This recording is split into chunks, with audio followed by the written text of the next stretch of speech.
Well, good morning, ladies and gentlemen. I'm very honored to be able to present a few ideas and get some challenging questions from such an entrepreneurial audience as assembled here. In May 2002, I took delivery of this high-performance sailing yacht. This was custom-made for our purposes. A little later, my Greek wife, 5 children, 3 teachers, and 6 people crew moved onto that boat, which became our home for an epic voyage across the planet, visiting some of the most remote islands and experiencing untouched cultures. An awesome experience. Now in Fiji, we hit with 8 knots an undocumented reef. So I had to take the boat out in Brisbane to look for structural damage. Fortunately, the boat was built in Bremen, Germany. So it had survived quite well the impact. My wife organized a 14-day visit to Sydney. She decided that she was going to stay in Sydney. And since we have very clear leadership structure in the family, I decided that I would then obviously also stay in Sydney. The second advice she gave to me is that at home it's a little bit, how do you say, one person too much. I should go and unfold my talents elsewhere. In panic, I drank a lot of cappuccinos with local venture capitalists and private equity people, and Roger Buckridge, one of the veterans of the venture capital scene in Australia, introduced me to 3 Australian engineers. They had sold their company to Cisco, stayed on at Cisco for a while, but then they wanted to return to Australia and enjoy a better life. And they shared with me their plan. So this is the original business plan in January 2003, so a long time ago. So what did they have in mind? Well, let's take $100,000 until April 2003 to come up with a business plan, source software, and develop a switch. Another $500,000, so that, how much is that? 7 months later, we could be member of Visa and MasterCard, we can settle funds, and we have a data center up and running. These are really people who know what they're talking about. $600,000 later, another 3 months, we test and have our first customer pilot, another $600,000, and we launch and ramp up, and guess what? In June 2005, we will be in break even. All right, you know these businesses don't get started if the founders are not naive, and that means normally they haven't understood anything about what they're going to do. $18 million later in reality, so 10 times more than was contemplated, in April 2007, the product was actually launched. $33 million later, 9 years later, the break-even was reached. Don't be discouraged. It is totally unthinkable that one would start a bank from zero in our days. Well, that is the plan. So my 3 engineers rocked up at the Reserve Bank to meet 24 interested bankers and explained to them, we know that these poor big banks are caught by legacy systems. We will revolutionize all this in 5 minutes. Do not worry. The answer of one of the bankers was, gentlemen, 5 years is a short time in the payment and banking world. All right. Further investigation around how are you sure that you will be successful? The honest 3 engineers say, we have no idea whether we will be successful. Never mind if we aren't, we pack up and do something else with our life.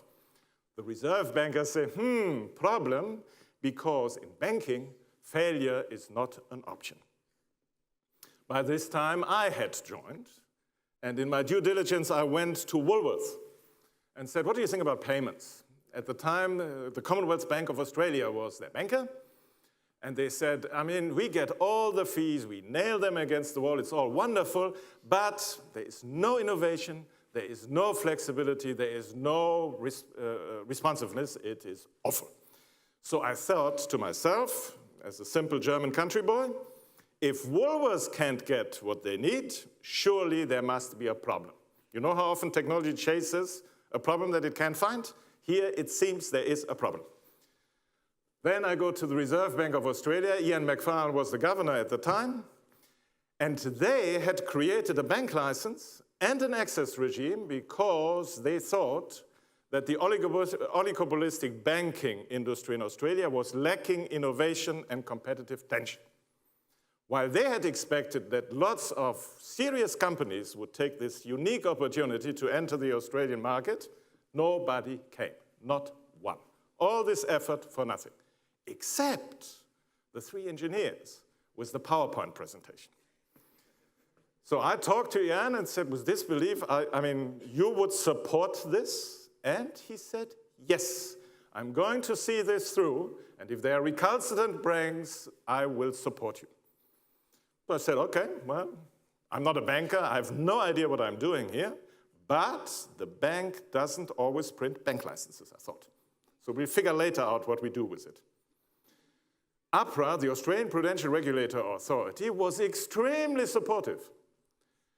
They were happy to ask us to deliver a regulatory outcome, leaving us free on how we would deliver them. We were able to innovate. I'll come back to that.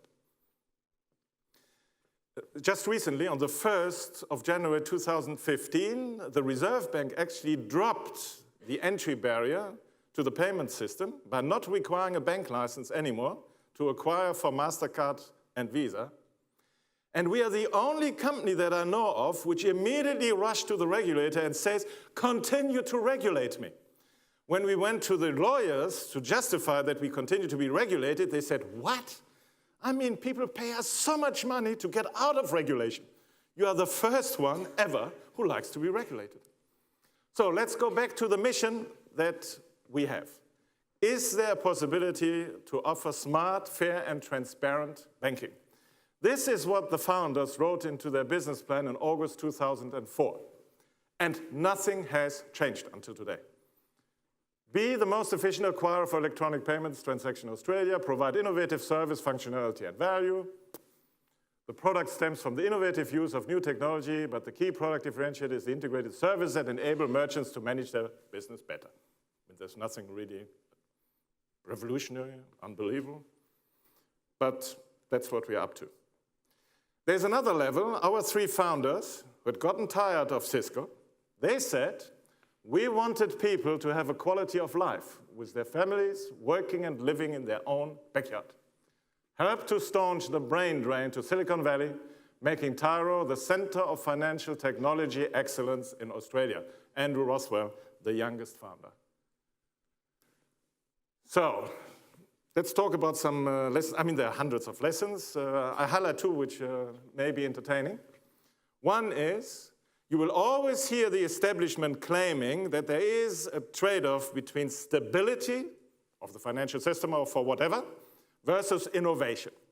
Now, that's a myth, in my opinion, because if you don't have a fat balance sheet covering up your mistakes and your risks, you have to actually use your brain to mitigate and eliminate the risk. So how puzzled were we when suddenly we woke up and $50 million were in our accounts? That's simple because banks use manual processes and something had gone wrong. A few months later, we had a multiple of it because one of the banks decided to pay us all the pension payments for the month. So don't buy into this myth with which they are defending their turf. Now, one thing that probably we can all share as entrepreneurs is the problem of the blind alleys. In our case, you can imagine that this is a beautiful business where we clip payment transactions, but we have a huge investment until we get there and have sufficient scale. So you're sitting there and you say, oh, how am I going to have some revenue? And the first blind alley, is what I call the blind playing with the blind. So some Western Australian loyalty card provider talks us into wasting months of engineering before he goes bust. The second one is this prestigious, leading global sugared water brand who needs automated payment acceptance for its vending machines. So we develop, we are very proud to work for such a great brand. We deploy in pilot 2,000 machines or whatever. When it gets now to 200,000 machines, the chief executive of one of the major banks is probably on the golf course with the chief executive of this fabulous client of mine, and they say, no, let's ditch Tyro, and we are going to do this now. So out I am, another illusion gone. So depending on your business model, focus, focus, and focus is the discipline that you have to follow. Now, this is not an easy journey. I can at least highlight 3 death experiences. First death experience is, and it's the classical one, it's the founder's crisis. So the founder has always this paradoxon, which is either he stifles the money of capital and management talent brought in, but the company doesn't go anywhere. Or he opens his company to management talent and money, but then he relinquishes control. So this is exactly what happened here. The senior founder had brought me in, my money and presumably some talent. And now we disputed anything and everything as the technology matured, market entry, whatever, and then it became very emotional around the name. They had called it money switch, and for me, I always have a love affair with brands, money in Catholic environments is dirty, and switch is suspicious. You switch things around. So we discovered Tyro, which is the word for the new entrant challenger, who competes with the veterans, which you can imagine are the 4 major banks. So huge loyalty conflicts, huge proxy battle. At the end, it was clear that the company needed business acumen, not more engineering. So I won, and he had to leave. But that's a near-death experience. It's really awful. Second one is, this business concept needs a lot of money to fund until it breaks even. It needs patient capital. That is unavailable in Australia. So I had to drip feed the company over years, every year raising money. And how funny when you have a short runway and the global financial crisis hits. So I had lots of cappuccinos and people said whether I had lost it. I remember that I went to one of the leading iconic entrepreneurs of a private health operator with my chairman. So they talked 55 minutes horses. Then in the last 5 minutes, I said, I need the check. They said, haven't you heard? I said, I still need the check. And then he said, put it on the horses. Okay, so I was depressed. I drove home. Obviously, the horse he had recommended lost. After 14 days, I came back and said, horses, bad idea. I still need the money. In the end, he said, okay, I'll write the check just to get rid of you. It's a charity, and it doesn't really matter. On the day that Australia had the biggest loss on the share market, we closed the fundraising with 70% oversubscription. I have no idea how we managed to do this. There is a huge problem in Australia about growth capital that maybe at some point will be discussed here. Anyway, so we survived that one. The third one was, we geniuses had a complete total failure. We call it the Black Friday. And interestingly enough, I thought that's the end. I can pack up and switch off the light. We fessed up to we were still small. We fessed up to our merchants. We said, this is what we are planning to do. And they were extremely forgiving. I couldn't believe it. First of all, maybe there was some sympathy for our efforts, but it was also because the major banks systematically blessed the country with outages and failures and glitches, so they were not used to anything else. So we survived that, introduced a live architecture, and haven't failed a second since then. So it was good learning. So I'm being asked from time to time, well, tell me, what are the success factors? What makes business work? Well, that's actually not easy to answer because it can be very different. I created a company in Germany called CompuNet in the system integration space. It became a $1 billion company. It had 3,500 employees when I left, so it was a success story in Germany. What were the ingredients? Often it's new technology. There it was the PC, microcomputers, networking. Often it's a new business model. Here it was multi-vendor integration. But here it was new land. There was no entitlement of anybody. It was new. So the one who ran the fastest, claiming the land, was the winner. You know the famous company here in Australia, Atlassian. It's typically land claim, in my opinion. So I call this in German, this is Blitzkrieg. This is lightning war. After a few years, we were 5 times bigger than the next one. We were a ruthless competitor. Now going to Tyro, it's a totally different story. Yes, there's new technology. Okay, I get it. There's the internet, there's open source, there's lean startup, agile programming, and all this wonderful thing, which we obviously all do. There is a new model as an independent provider of these banking services, okay? But it's actually old land. I mean, acquiring credit and debit card is done brilliantly by us, but it's also done by others. And then we have to disrupt the bank relationship. And then we have to displace huge, major retail banks who are brilliant in cross-subsidizing and bundling. So it is really hard work. I call this trench warfare, Stellungskrieg. Very different, and the success factors are different. Now, I think the major reason why I'm going to provide a set of Harvard Business School cases is actually the following. Most of the business that you are contemplating, they will have to be good at something. And they're well advised to be just good enough on all the other fronts. Now, in the Tyro case, you have this very unusual situation that, first of all, we have to be absolutely brilliant in our engineering because we develop a product in the heartland of payments. It wouldn't be nice for us to bring down the Australian payment system. But then we also have to be excellent at compliance, risk management, and risk culture because we need the support of the regulator. And we don't have the fat balance sheet. And then third, because we have this dominant oligopoly, we have to figure out how to sell it. So these different cultures, the tech culture, the risk culture, and the sales culture are normally not easy with each other. That's a major leadership challenge to align the company around those.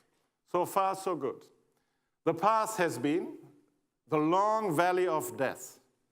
This is losing money, not knowing whether you will be still around the next day, to what we call the break-even point. 9 years. 9 years a board who kicks me and kicks me. Where is the silver bullet? Where can we change it so we get scale? And no, 9 years, brick by brick, holding course. Very difficult discipline. Interestingly enough, after the break even, you have to change completely your mind from frugal survival to reaching for the stars. That is what we are doing now. We are shedding the school of hard knocks. We moved from 1,000 square meters in York Street to 6,500 in Clarence Street. We are doubling in recent years our engineering every year. We are going for growth, growth, growth, which is completely mental 180 degrees.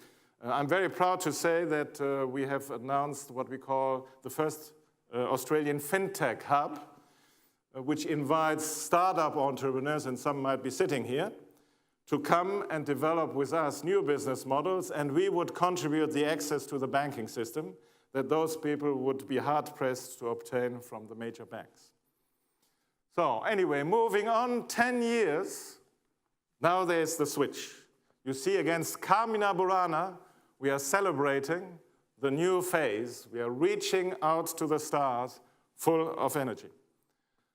Now, we think that the way to disrupt banking, and it is extremely hard, is by using an ecosystem of like-minded startup entrepreneurs and fast growth companies to bring new banking to this world and to break up the oligopoly. I'm looking forward to some questions about where I'm going wrong. Thank you.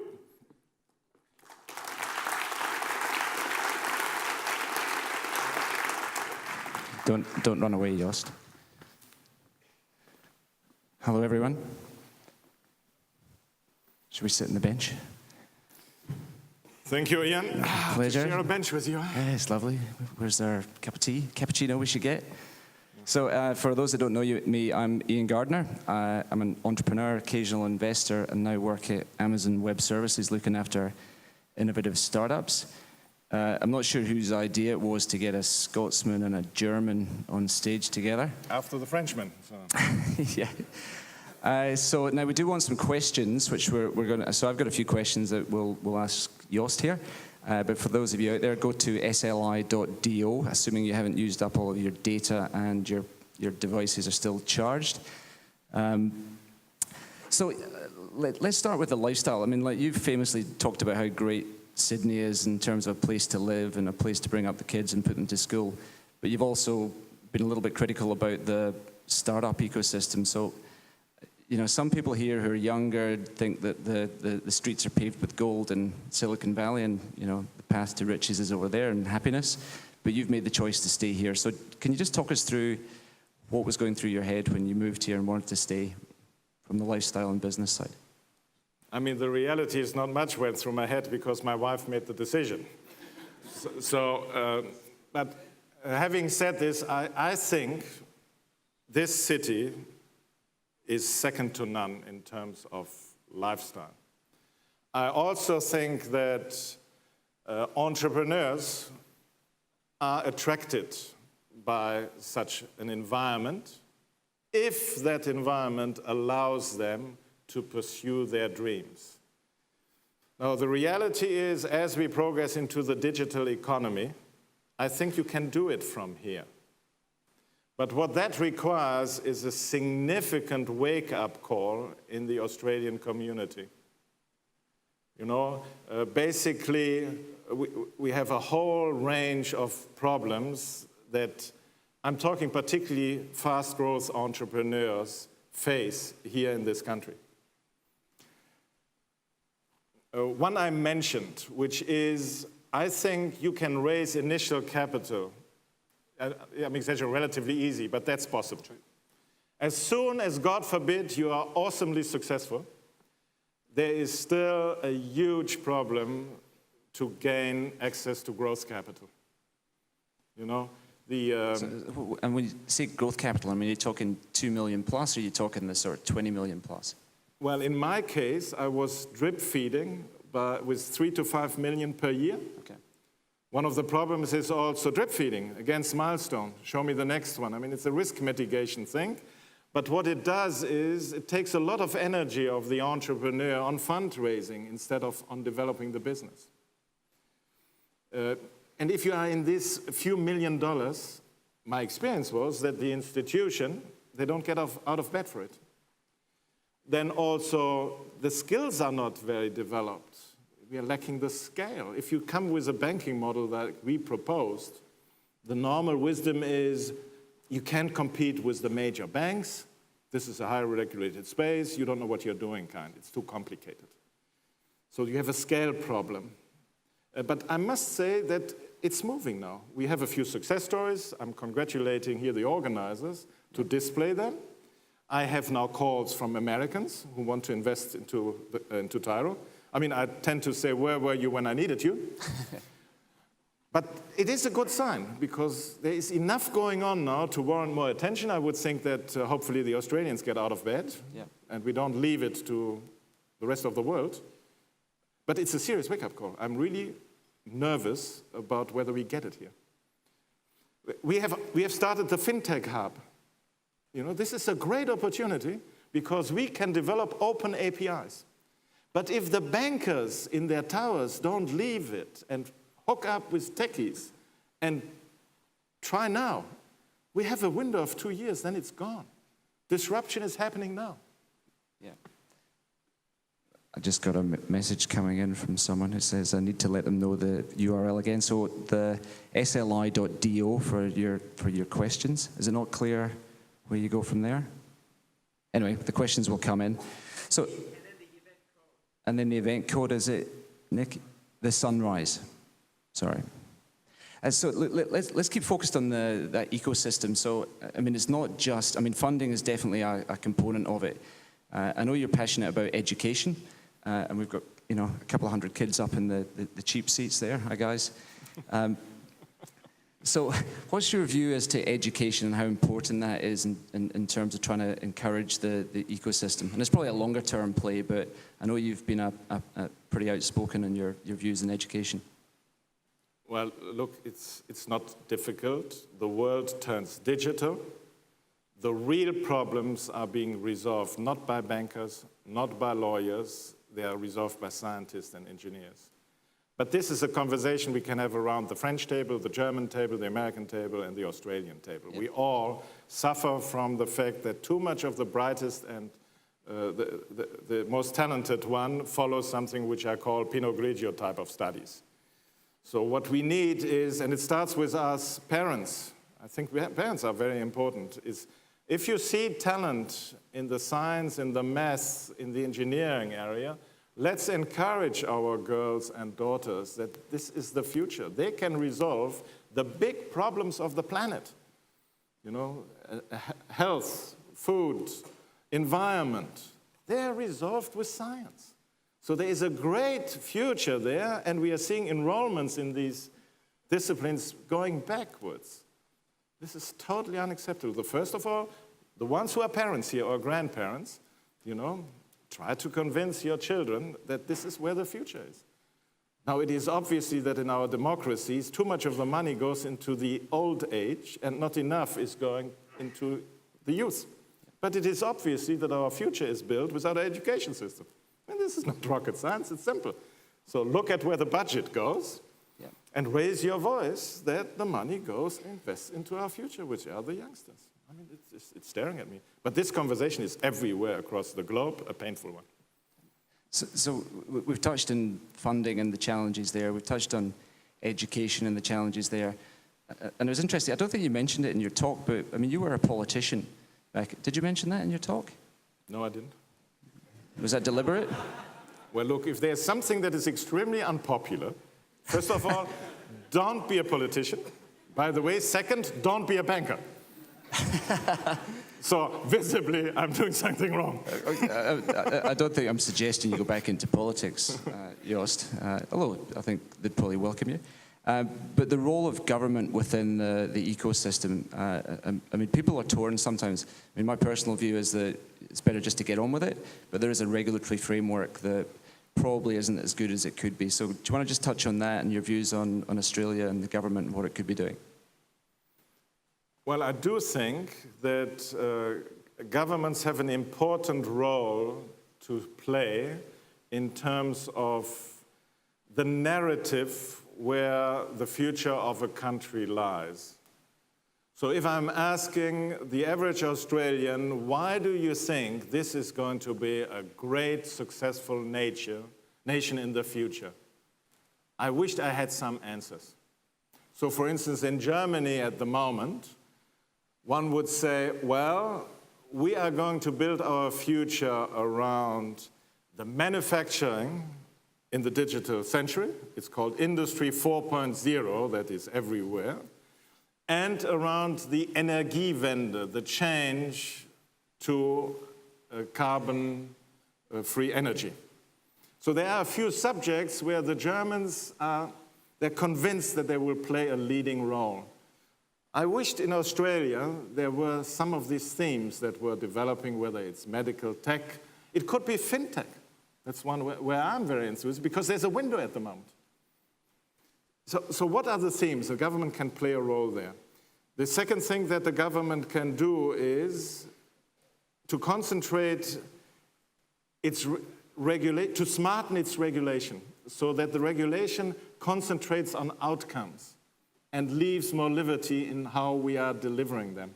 We made a positive experience with APRA.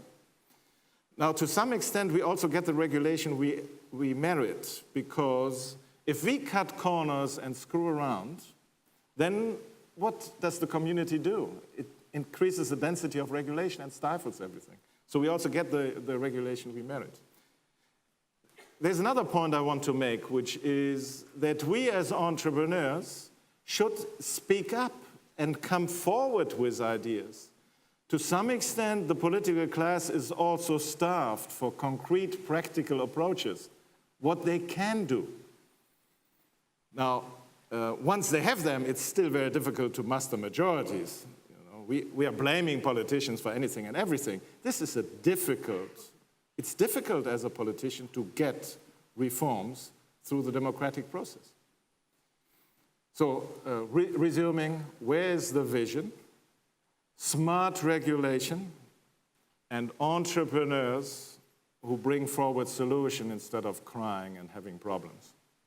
So has the government's view of Tyro changed over the last 9 years? Like, were you having to knock on their doors back when it was hard, and are they now beating a path to your door now that they see you doing some good things? Well, the interesting thing is that we were very lucky to be at the right time in the right spot when the Reserve Bank was seriously interested to create some innovative tension.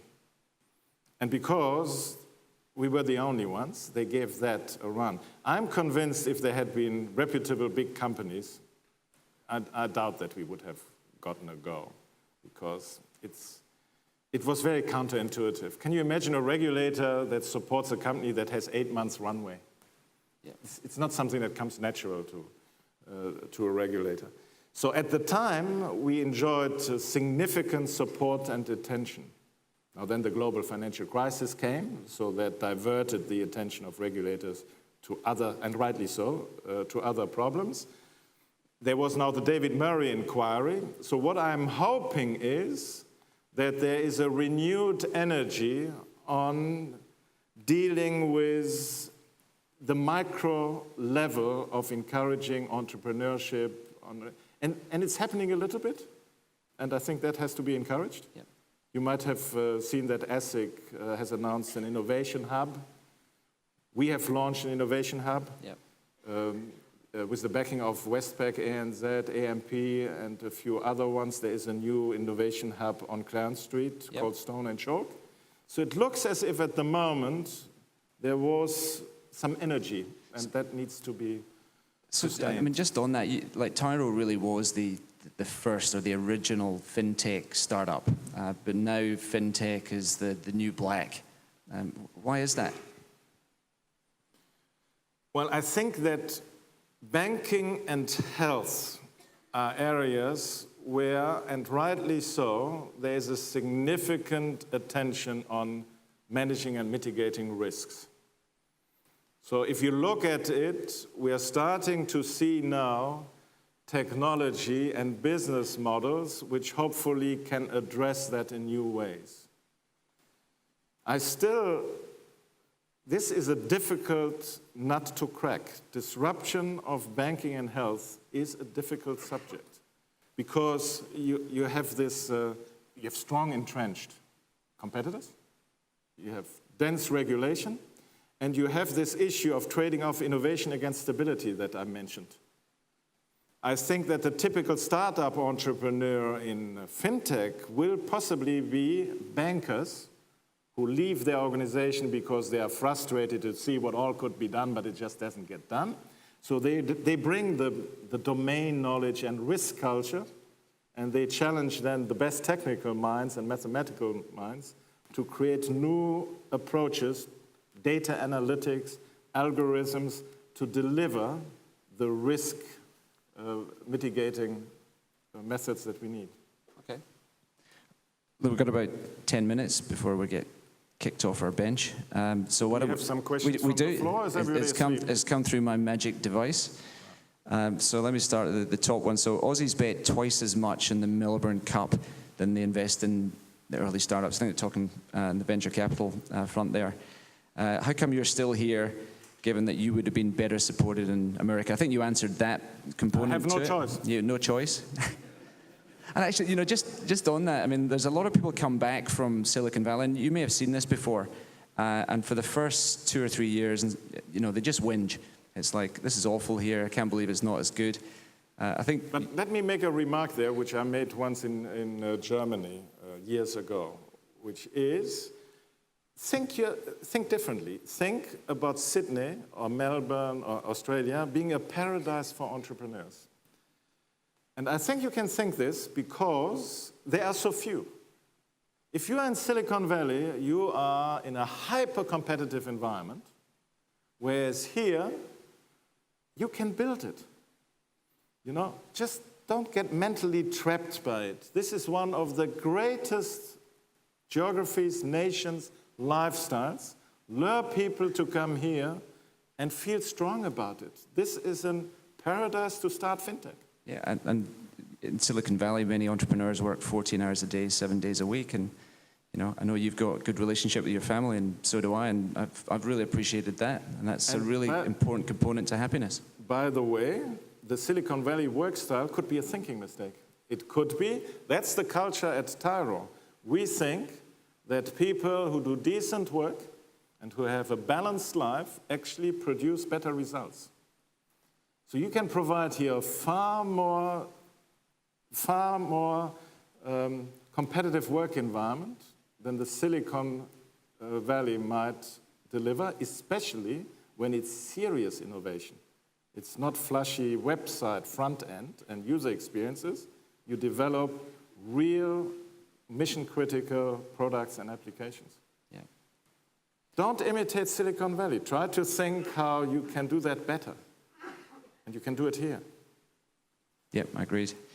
Let's take another one. So from Anonymous, what was driving your conviction to continue to back Tyro after such a long time? So, I mean, you obviously talked about how hard certain elements of it were. At any point, did you think about giving up? That was not at any point my thinking. Fortunately, I can afford to continue to invest. One of my problems is under the Financial Sector Shareholders Act, I can only do so much. You need a broad shareholder base, so I needed to find other shareholders to invest. It was not about me because we progressed and we delivered everything. It just took unbelievably long and it took much more money. My problem was whether we would hit a wall. I mean, then I have to switch off the light. Right. Because I can't put all the money in. If I can't raise it through the global financial crisis, sorry, I have to switch off the light. If the banks block my access, I have to switch off the light. Now, I would go to the Reserve Bank and say, look what they're doing. And then the Reserve Bank in the background did something, and then it was unblocked. Right. It's more that when you start, you don't know whether it works. Yeah. But we always found solutions. Yeah. And maybe we wouldn't have. So then I'm done. Yeah, and it's one of the key adjectives I use in great entrepreneurs is tenacity. And when I think of Jost Stollman, I mean, you are the most tenacious man I've ever met. Well, when I think about it, this is also, people come to me and say, oh, I have this great business plan and this and that, and my exit is, this is not possible. How can you, I'm old school, how would I ever start a business with an exit? I'm building businesses, and they are supposed to grow and to be successful. So just go for the long game. And what are you going to do? You get a check, and what do you do next? So we are far too short and too early, and to just stay with it, brick by brick, and build grandiose businesses. Yep, I agree with you on that too. Question from Mick Lubinskas. How do you keep a huge team aligned and hungry? So maybe a bit about the culture and how you think about that.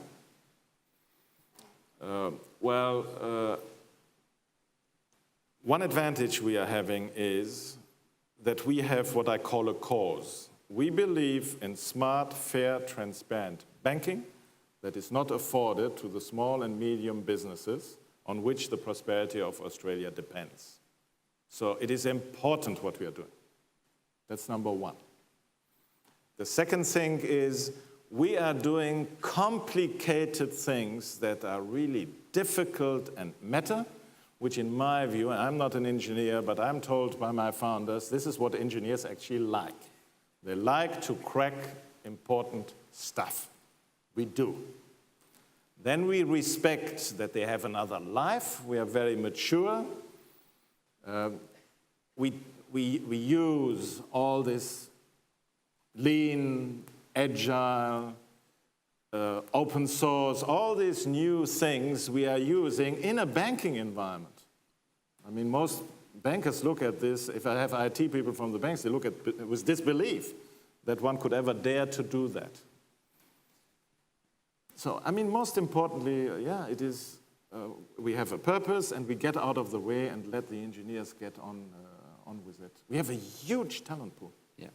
And interesting enough, for us, it is difficult because we are an unknown brand and we compete with the Atlassian Googles and Facebooks and whatever for talent.